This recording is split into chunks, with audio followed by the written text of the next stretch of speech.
Hi అండి. నమస్తే. Welcome back to our channel voice of Lakshmi. Shri PS Narayana గారు రచించిన స్కౌండ్రల్ అనే ఒక చక్కటి కథను వినేద్దామండి. కథ మొదలు పెడదామా? ఫట్మంటూ రాయొచ్చి కాళ్ళ దగ్గర పడింది. ఉలిక్కి పడింది సరోజ. ఆ రాయికి మామూలుగా ఓ కాగితం చుట్టి ఉంది. చటుక్కున తలెత్తి కిటికీలో నుంచి పక్క ఇంట్లోకి చూసింది. ఆ స్కౌండ్రల్ అక్కడే ఉన్నాడు.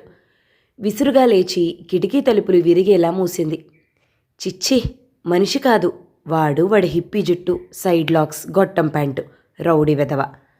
చికాగ్గా లేచి నిలబడింది. ఎదురుగ్గా నిలువుటద్దం తనని పరీక్షిస్తున్నట్లే ఉన్నది. తన ముఖంలోని చికాకును తనకి చూపిస్తోంది. గాలికి ఎగురుతున్న జుట్టు కళ్ళమీదకు పడుతుంది.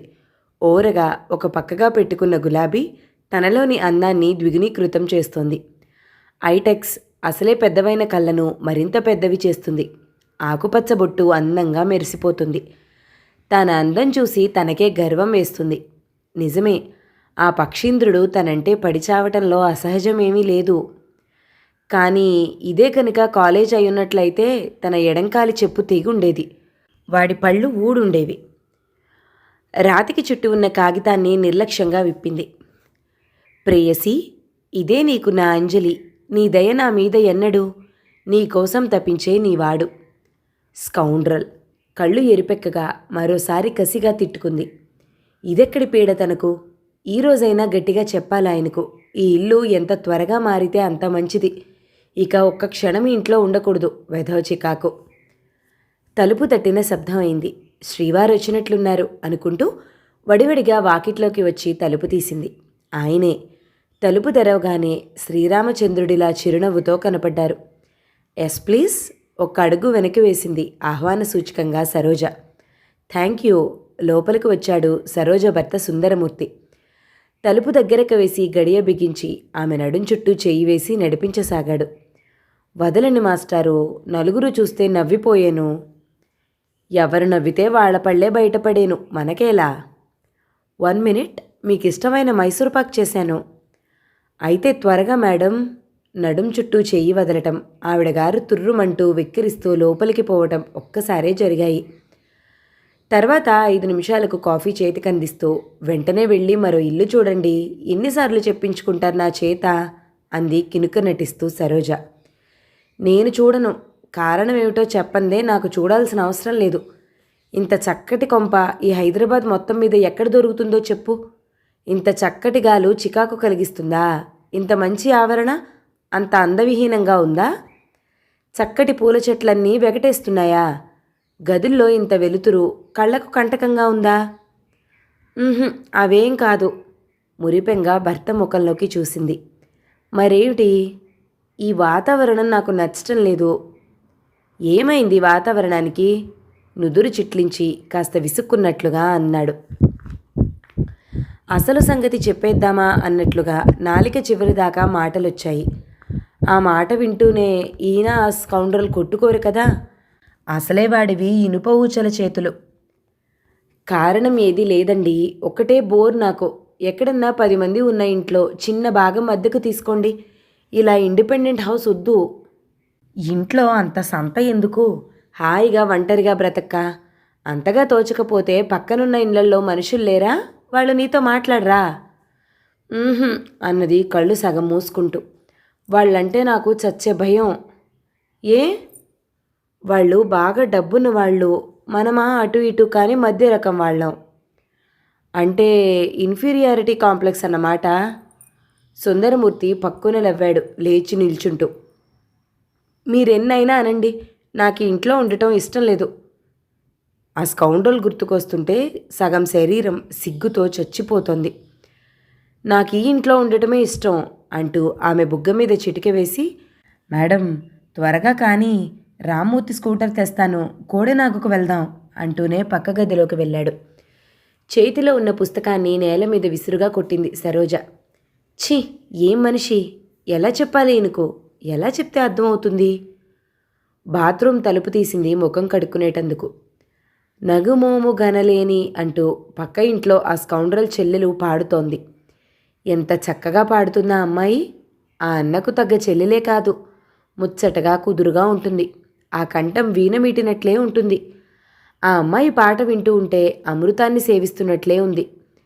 ఒక్క చేతి వేళ్లే సమంగా ఉండనప్పుడు ఒక తల్లి పిల్లలు ఒకటిగా ఉండాలని మాత్రం ఎక్కడుంది? ముఖం కడుక్కుంది సరోజ. మళ్ళీ ఆ రౌడీ పెద్ద మనిషి కళ్ళ ముందు తారట్లాడాడు. చేతికిన్న సబ్బును కడుక్కుంటున్నదల్లా ఒక క్షణం ఆగింది. ఆ మొగ రాక్షసుడికి చెల్లెలున్నదనే జ్ఞాపకమే లేదా? తనని ఒక చెల్లెలని ఎందుకనుకోడు? ఆమె ఆలోచనలు పరిపరి విధాలుగా పోసాగాయి. ఈనాటి విద్యా విధానాన్ని, సినిమాలను, మనుషులను, వాళ్ల మనసులను కాలుష్యం చేసే ఈ ప్రపంచాన్ని కాసేపు తిట్టుకుంది. వీళ్ళు ఎప్పటికి బాగుపడేను? భర్త పక్కన కూర్చుని సినిమా చూస్తున్న మనసంతా చికాగ్గానే ఉంది. ఇదెక్కడి పరీక్ష తనకు? ఎలా ఈ వలయం నుంచి తను బయటపడటం? ఏం చెయ్యాలి? ఏం చెయ్యాలో ఎంతగా ఆలోచించినా అర్థమే కావటం లేదు. భర్తకు చెబితేనో అసలు సంగతి? చప్పట్లు కొడితే శబ్దం అవుతుంది. వాళ్ళిద్దరూ రోడ్డెక్కితే పరువు పోయేది తనదే. సినిమాలో ఏవేవో బొమ్మలు కదులుతున్నాయి కానీ ఒక్కటీ సరోజ మనస్సుకు ఎక్కటమే లేదు. సుందరమూర్తి మధ్యలో 2-3 విట్లు వేసినా అన్యమనస్కంగా నవ్వి ఊరుకుందే కానీ ఆనందించలేకపోయింది. ఆ రాత్రి ఆమె సరిగా నిద్ర కూడా పోలేదు.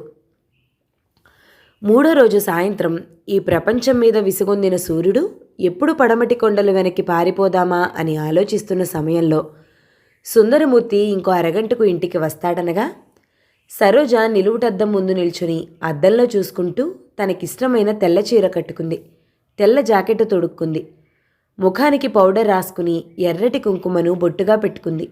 పక్కనే ఉన్న స్టీల్ పళ్ళెంలోని మల్లెమాలను తలలో పెట్టుకుంటున్న సమయంలో పక్కింట్లో నుంచి ఆ అమ్మాయి ఓరచూపు చూసేది న్యాయమా అంటూ పాట అందుకుంది.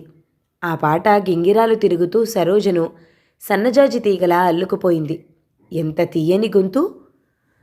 అద్దంలో తనని తాను చూసుకుంటూ అందమైన ఆ పాట వింటూ తన్మయంగా ఉన్న సరోజ ఉలిక్కిపడేలా కిటికీలో నుంచి ధన్ అంటూ ఓ ఉండ వచ్చి కాళ్ల ముందు పడింది.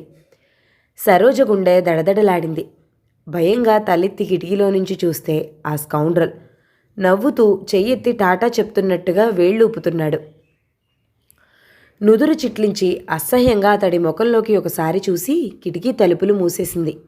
స్కౌండ్రల్ చీకటిగా ఉన్న గదిలో లైటు వేసింది. కింద పడిన కాగితపు ఉండను వాకిట్లో మురిక్కుంటలోకి విసిరేయాలన్నట్టుగా చేతిలోకి తీసుకుంది. అందులో మల్లెపూల దండ ఉంది. దాన్ని చుట్టిన కాగితం మీద ఇలా రాసుంది: ప్రేయసి, ఈ మల్లెలను అలంకరించుకుని వాటికి అందాన్ని ప్రసాదించు. తిరిగి వాటిని నాకే ప్రసాదించు. నీ ప్రియుడు. నీరసంగా భయంగా మంచం మీదకి వాలిపోయింది సరోజ. అతడు రాబందులా కనపడుతున్నాడు. అతడు రాక్షసుడిలా కనపడుతున్నాడు. అతడు తన రక్తాన్ని పిండేస్తున్నాడు. అతడు తన ఆనందానికి, సౌభాగ్యానికి కత్తెరే అవుతున్నాడు. అతడు తనని చంపేస్తున్నాడు. చచ్చా, ఈ ఇంట్లో ఇంకొక క్షణం కూడా ఉండకూడదు. ఈ ఇంట్లో నుంచి ఆయన మారననే అంటే తన పుట్టింటికైనా వెళ్ళిపోతుంది, కానీ ఇక్కడ మాత్రం ఉండదు. పెట్టుకున్న పూలను కూడా తీసేసి చికాగ్గా విసిరేసింది. అలా మంచం మీద చీర మడతలు పడుతున్నా నిర్లక్ష్యంగా ఆలోచిస్తూ అన్యమనస్కంగా పడుకుంది. సరోజ కళ్ళమ్మట నీళ్లు గిర్రున తిరిగాయి. ఈ ప్రపంచం మీద, ఈ ప్రపంచంలోని మగవాళ్ల మీద తెలియని కసి ఏర్పడింది. కళ్ళు ఎర్రబడి పిడికిలి బిగుసుకుపోయింది. ఒక్క ఉదుటున మంచం మీద నుంచి లేచింది. సూట్ కేస్ తీసింది. తన గుడ్డలు మడతలు పెట్టి దాంట్లో పేర్చసాగింది. అప్పుడే సుందరమూర్తి తలుపు తట్టాడు. కోపం గుండెల్లో ఉవ్వెత్తుగా ఎగతన్నగా పెద్ద పెద్ద అంగలతో వెళ్ళి తలుపు తీసి గిరుక్కున వెనక్కి తిరిగింది. ఓయ్ సరోజా, సర్కస్కెళ్దామా? నేను మా ఇంటికి వెళ్ళిపోతున్నాను అంది వెనక్కి తిరుక్కుండానే. అదేం, ఉత్తరం ఏదైనా వచ్చిందా? లేదు. మరి? మీరు ఇల్లు మార్చి ఉత్తరం రాస్తేనే తిరిగొచ్చేది. సరోజా, నీకేమైంది? ఈ ఇల్లంటే నీకెందుకంత వెగటు?